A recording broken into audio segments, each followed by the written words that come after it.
La 11ª ronda del Ragnarok ya terminó, y aunque seguramente veremos más detalles sobre su final dentro de unos días, decidí que era buen momento para hablar de ella. Esta pelea generó mucha expectativa y también discusión, entre varias cosas porque Simo Häyhä es seguramente top 3 humanos más esperados por parte del fandom hispanohablante, y lo segundo es porque esta pelea ha sido hasta el momento la más única en cuanto a estilo. De una vez les voy adelantando que me gustó, y sin ser de mi top 4 personal de mejores rondas, sí me pareció bastante sólida, aunque no es perfecta. Ahora, si quieres una pelea frenética, con mucha interacción entre ambos personajes, entonces no es para ti. Pero si eres de gustos más flexibles en cuanto a acción y no te molesta ver a los personajes pensando cada movimiento que hacen, entonces adelante. Esto es Simo Häyhä vs Loki.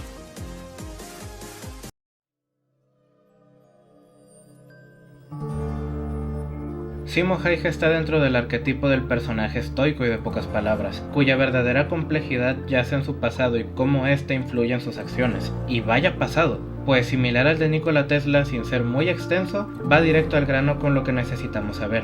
En 1939, la Unión Soviética invadió Finlandia, en la llamada Guerra de Invierno. Eran 1 millón de soldados contra apenas 100.000. Que estaban conformados por civiles, pueblerinos y granjeros de buena voluntad, pero entre todos ellos hubo un granjero que con un rifle sin mira telescópica, mucho talento y una técnica perfecta, se encargó de aterrar a ese millón de enemigos, al punto de que lo comparaban con la mismísima muerte, capaz de lograr milagros como que una brigada de 32 hombres sea capaz de repeler a una de 40.000, con un porcentaje de éxito del 100% y una habilidad casi divina para no ser detectado. Ese hombre cargaba en silencio con una gran culpa. El peso de conciencia por cada vida que arrebató lo llevó a contar cada rostro, cada familia que dejó sin uno de sus seres queridos, pues los soviéticos, aunque eran invasores, no dejaban de ser humanos.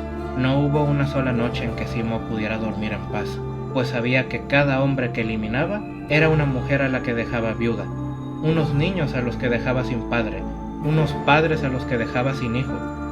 Pero, ¿qué otra cosa podía ser? Sus compañeros también eran hombres con una vida que vivir y un hogar al cual regresar. Por ejemplo, uno de ellos todo lo que quiere es ir con su mamá y comer la rica sopa que le hace. Simo es como su ángel guardián. Es una persona tan empática que está dispuesto a soportar el tormento de toda la sangre que derramó y el dolor que causó con tal de defender a su patria. Y su peso de conciencia llega a tal punto en que la herida que le desfiguró el rostro la vio como una redención. Y más adelante no tiene ninguna queja con sacrificar sus órganos y usarlos como arma, pues para él, el dolor no es un castigo, es una redención.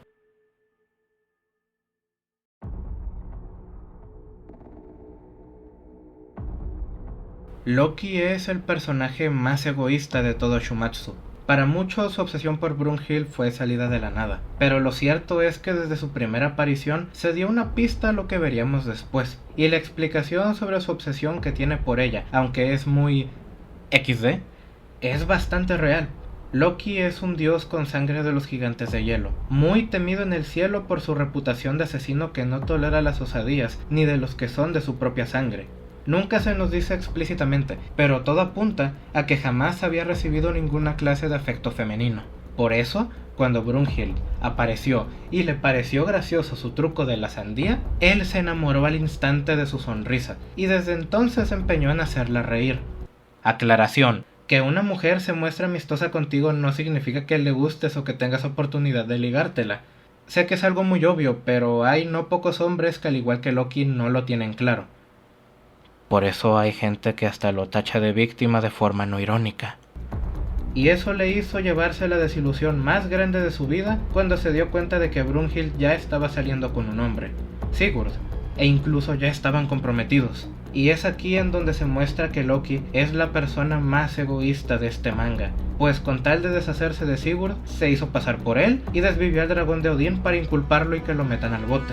Cometió 3 crímenes: usurpación de identidad, dragonicidio y calumnia. Y cuando encerraron a Sigurd por la eternidad, destrozándole el corazón a Brunhild, él no se arrepintió. y eso es porque es un egoísta de campeonato.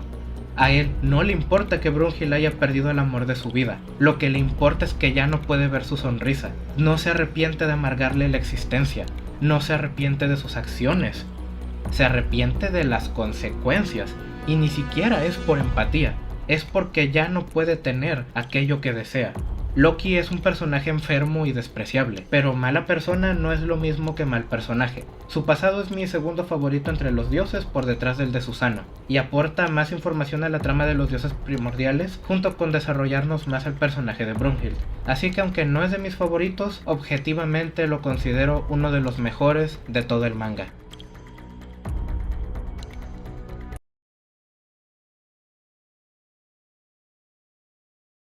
La ronda comienza con Loki haciendo el primer movimiento mientras Simo se mantiene oculto a la distancia.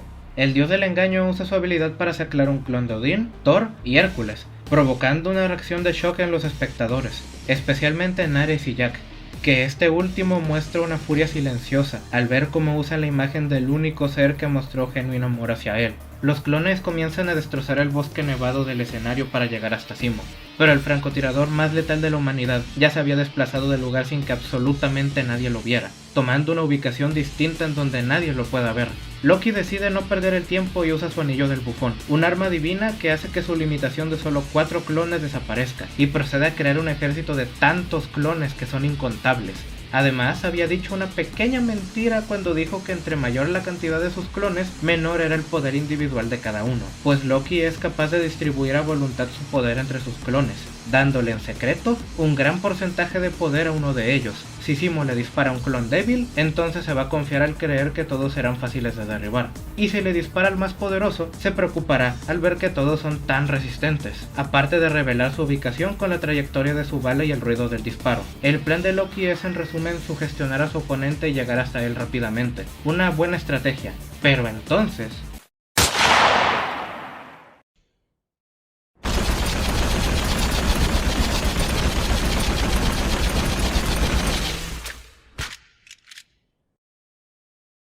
una sola bala, disparada más del doble de la velocidad del sonido, se dividió en incontables perdigones y acabó con casi todo el ejército en un instante. La sonrisa de Loki desapareció, al enseguida darse cuenta de que su rival era capaz de estropear sus planes con un solo disparo. Simo desaparece una vez más sin que nadie lo note, pero ahora con una herida importante: perdió un riñón.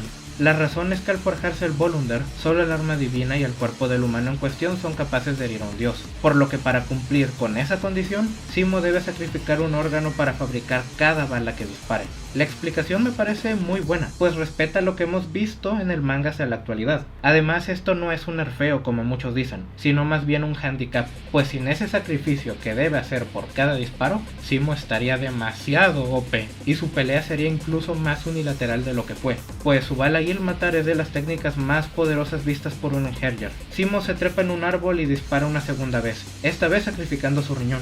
Loki, con sus reflejos divinos, usa sus clones como escudo de carne, y además saca un escudo divino para detener el disparo, pero la bala de Simo, que esta vez había sido hecha con su hígado, logra atravesar las cabezas de los 3 clones junto con el escudo divino y...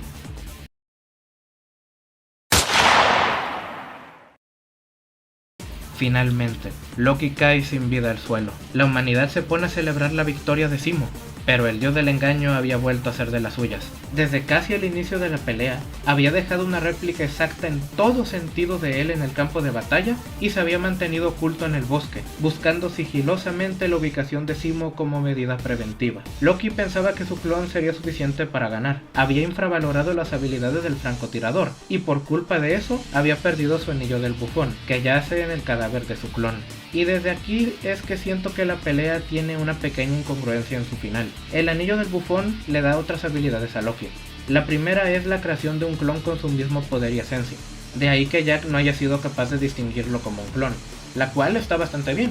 Y luego quedan la segunda y tercera, que consisten en poder ver a través de los ojos de todos los clones presentes y teletransportarse a donde ellos están.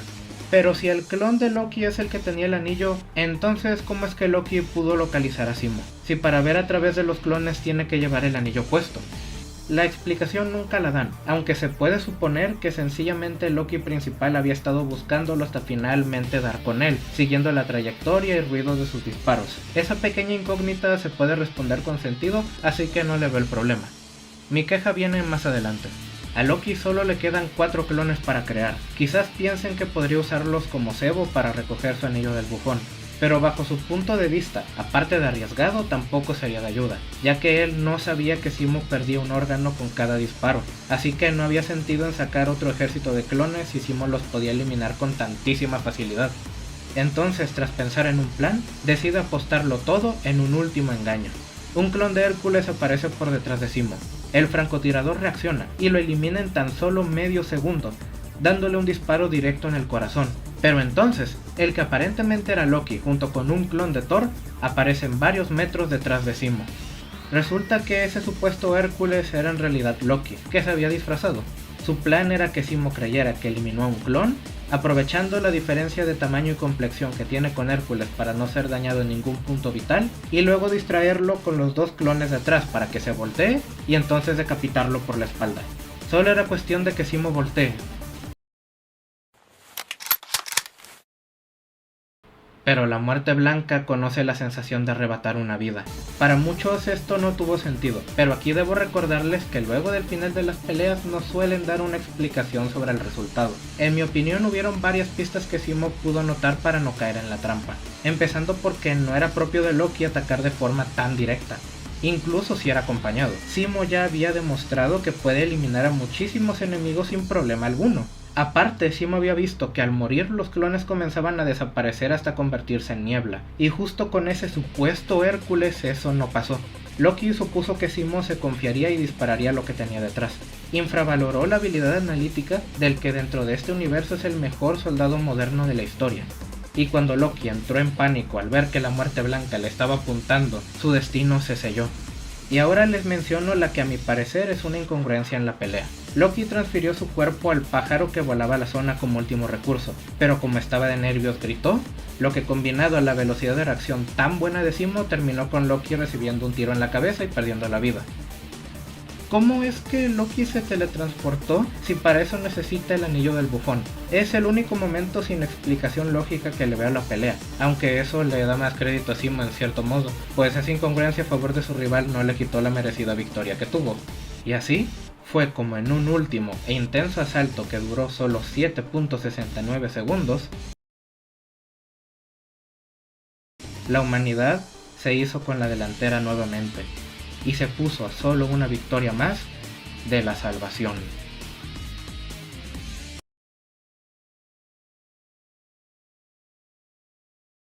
Me gustó que Simo mostrara respeto hasta por Loki, y que haberle quitado la vida, aunque fuese para salvar a la humanidad, igual le hubiese dolido. No me esperaba que Simo fuese tan poderoso, podría vencer unas 3/4 partes del elenco, y me atrevo a decir que incluso en un terreno neutral, seguiría siendo una fuerza muy poderosa. No por nada es la primera vez que vemos a un Einherjar prácticamente ganar por paliza. Sobre el final de Loki, no me gustó mucho. Siento que dejando de lado los momentos en que la hizo reír, Brunhild no tenía muchas razones, o ninguna razón, para llorar por su pérdida, más que por un peso de conciencia. Al contrario, debería sentir mucho resentimiento hacia Loki por lo que le hizo al amor de su vida. Me hubiera parecido mejor que Brunhild sonriera, o incluso se pusiera a reír, porque la humanidad finalmente está a un paso de la victoria, y que Loki con su trastornada cabecita estirara la pata feliz, porque volvió a ver esa sonrisa. En resumen, no pienso que sea de las mejores peleas, pero ni de broma es la peor como algunos dicen. No tiene la mejor coreografía, ni el mejor ritmo, y entiendo que a muchos les pueda parecer que es un mucho texto constante, pero me parece una sólida ronda con 2 buenos personajes y varios momentos muy buenos. ¿Pero qué opinas tú? Puedes comentar, pero recuerda hacerlo con respeto y sin insultar a nadie. De lo contrario, tu comentario será borrado. Muchas gracias por ver. Si gustas dar like y suscribirte, te lo agradecería muchísimo. Y hasta luego.